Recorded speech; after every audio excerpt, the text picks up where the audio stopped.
Hey everybody, it's Dana and welcome to my last video of 2019. I can't believe we're getting ready to go into another decade. Today I'm participating in a Seasons Giving blog hop that Letitia Yost puts on every single year for the past 8 years, and it's such a phenomenal hop to be on. So make sure that you link on over to my blog because we're going to have the list of everybody who's participating and you'll want to win some goodies. So let's get started. Today I'm going to be using the Glitz Glitter Gel from Gina K and Thermalweb. This is the gold color because of course I have to do something sparkly for my last card. I'm also pulling in just a piece of green cardstock. I'm also going to be using this tiny little stencil. I think this stencil used to be Your Next Stamp. It's no longer available, but you can, I just wanted to kind of show you a technique to do if you have a small stencil but you want to make a background with it. I'm also going to be using some Distress Oxide inks and Lucky Clover as well as my Taylor Expressions blender brushes. I am actually working on the Waffle Flower Media Mat today, which I absolutely love anytime I'm doing ink blending because it's such a breeze, and it also kind of holds your paper in place while you lay down any kind of ink blending. So it's actually perfect for this. I'm just lightly holding it with my hand out of habit, but you don't have to do that. I went ahead and sponged that green all the way around the outside of the card to give myself a little bit of a halo in the middle. Next, I want to grab a baby wipe because I want to clean up this mat. And you can see just with a baby wipe how easily that ink slid right off of that mat. This mat stays on the side of my desk and I absolutely love it. If you don't have it, you need to get your hands on it. All right, let's bring in that beautiful Glitz Glitter Gel. I have, like I said, this small little stencil, but I want to make the design go all the way around the page. Now let me show you a little bit of a tip. Always make sure your design goes off of your cardstock. Make sure you do that. Otherwise, it just looks like your design is just floating by itself. I'm also going to use some wide purple tape. This is going to hold that stencil in place for me so it doesn't shift while I start putting down the first couple of layers of that Glitz Glitter Gel. Now, I don't want to press this too hard on the paper, just really on the stencil to hold it in place. Now I'm going to use my palette knife and I'm just going to take a little bit of this. You guys know I usually start at off of the stencil and bring it in, but because this stencil is so tiny, I went directly to the stencil.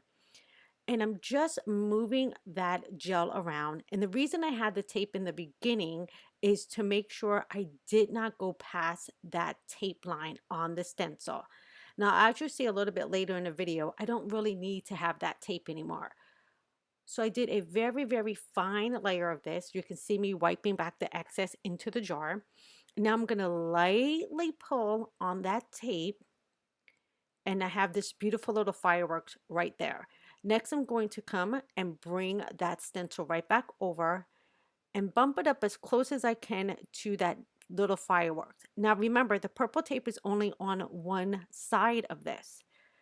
So to not get any of that gel, I'm going to start in the middle and then very gently bring it from the outside of the stencil into the center. So again, I do not have a lot of product on this, but I'm just very gently bringing it and skimming it really across the top of that stencil.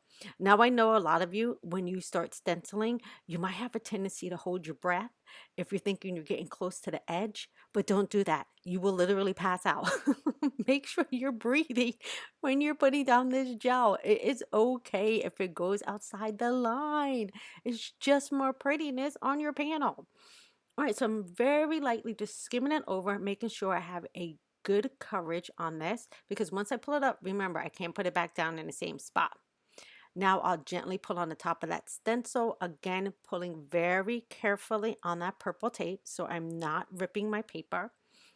And now I'll go into the next spot where I want to have this little adorable firework. Again, I'm trying to make sure that I allow that design to flow off the edge of the paper. And that really is how simple it is to go ahead and get a design all the way around when you just have one little stencil. Now, once I was complete of going all the way around the edges, as you can see, it looks gorgeous. And this is a smaller cut down panel. So it is going to fit an A2 card size, with a little bit of room on the left and the right of the panel to show the cardstock in the background, my base cardstock. So again, I'm very gently coming to the edge of that stencil, getting a nice even coverage, scraping off any excess, and then I can pull up the stencil. And you see, I no longer have tape on there. Absolutely easy way to do it. Now, since I have all that sparkle, if I wanted to add more, I would just need to let this one layer here dry, and then you can add more. A tip when you are using any of your stencils, make sure to clean them immediately.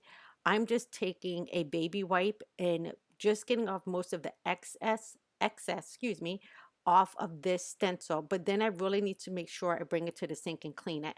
I also make sure to clean off that palette knife, because remember what I say, if you take care of your tools will take care of you.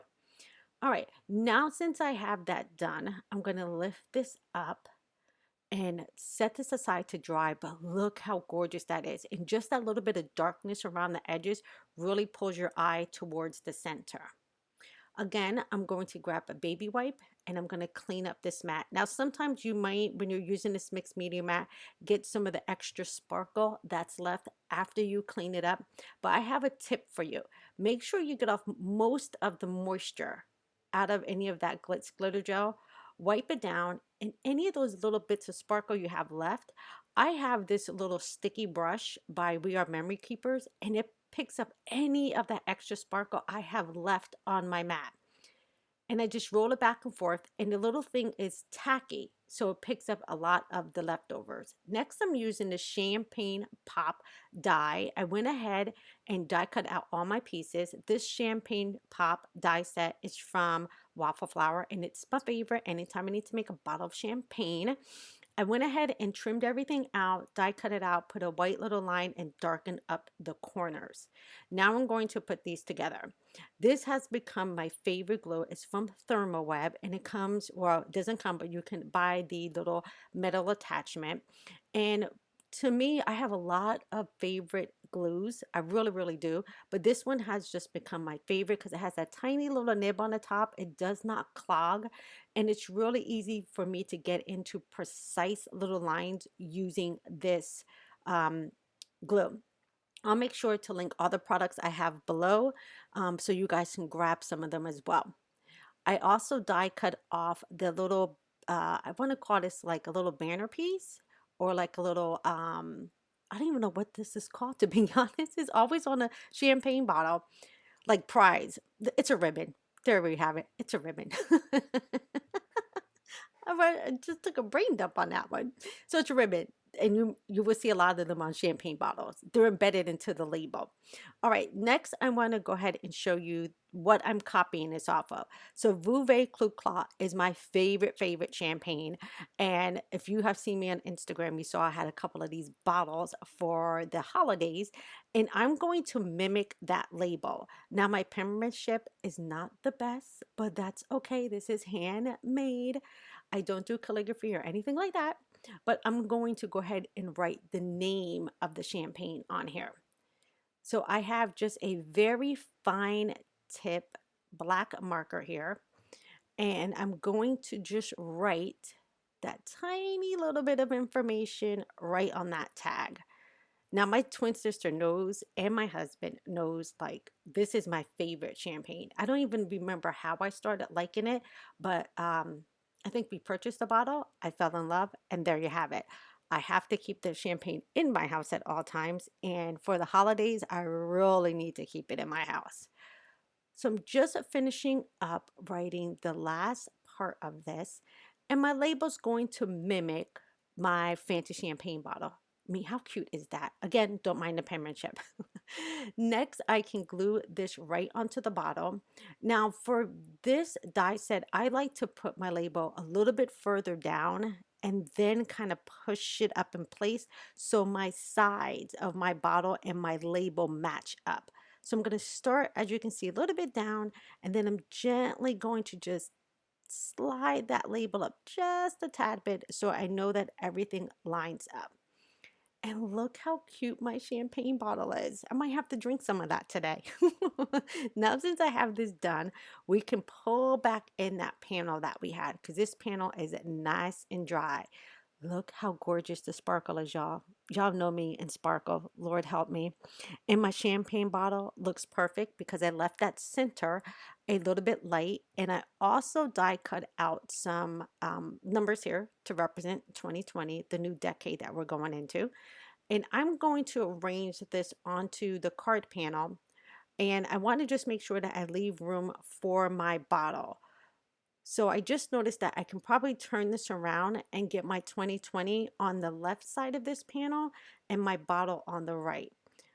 Just the way I laid out those cute little fireworks allowed me to have a little bit more space on the left to put in those numbers and also have my bottle. So I'm just rearranging them to see which way works best for me and still allows me, like I said, room for that cute little bottle. This would be so pretty if you did it in black and red, or if you like rosé champagne, if you had a beautiful rosé bottle. That would be gorgeous. Next, I'm going to come in with that Ultra Bond glue, and I'm just going to start gluing these numbers now. I really can't believe where the last 10 years have gone. I swear, I think I blinked my eyes and they were over with. But I'm so glad that I've continued to make it through to the next year. Even though we've lost a lot of loved ones this year, we are so fortunate that we did have them for the past 10 years. All right, now I'm just going to glue those down, and I found my tweezers, y'all. Look at that. I found my tweezers. And this is going to help me get these in place. And actually, I ended up finding two pairs of tweezers. Look at that. I'm so special right now. I actually have a spare just in case I lose them again. Once I have all these glued on, I can put that last little zero down, lightly press that into place, making sure all of them are stuck. And look how pretty the card looks already. We didn't even put the champagne on there yet. Now for my champagne, I did want my champagne to be popped up on my card. So I'll just flip that over, and I have fallen for these little Doris. They're like strips of double-sided adhesive, and they have become a lifesaver when I just want to like frame out something to lay it down, and I really don't want to use all of my big tape roll, or I don't want to have to cut down the tape roll. These little strips have been, a lifesaver for me, especially when I was doing a lot of cards during my card series, or I was making some cards behind the scenes because I was out of birthday cards. So I had to quickly make some birthday cards. But I love, love, love these strips. And they're also perfect when you're doing shaker cards. So keep that in mind as well. I'll bump up this next one, and I'm just really following the outline of the bottle. Remember to remove both sides of the tape, and it'll allow you, both sides of the backing on the tape rather, and it will allow you to bend that tape a little bit more easily. I'll use my Fisker scissors here and click off the top of that. I mean, how perfect is this for Seasons Giving? I mean, who would not want this card and a bottle of champagne to go with it? I know I would.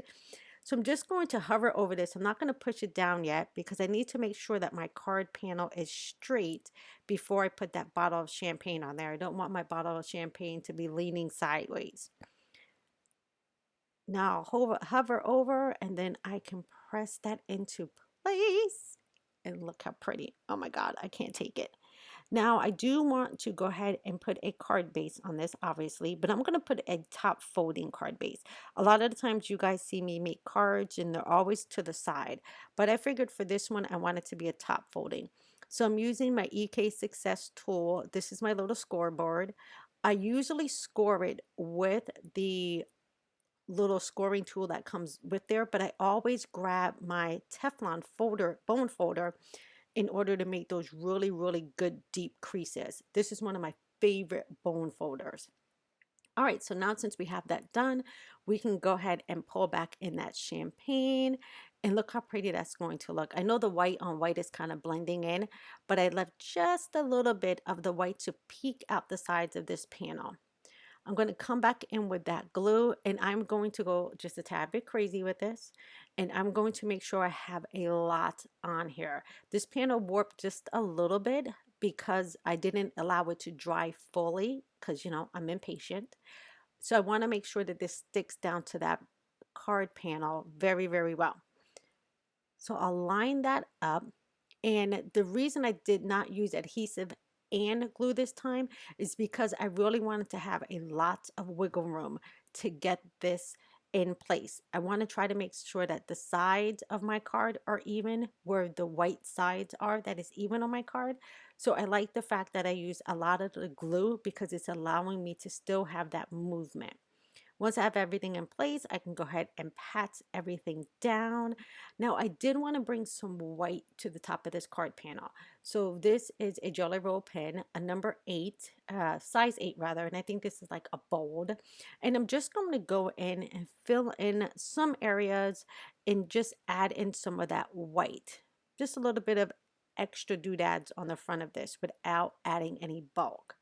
And look how gorgeous the card looks.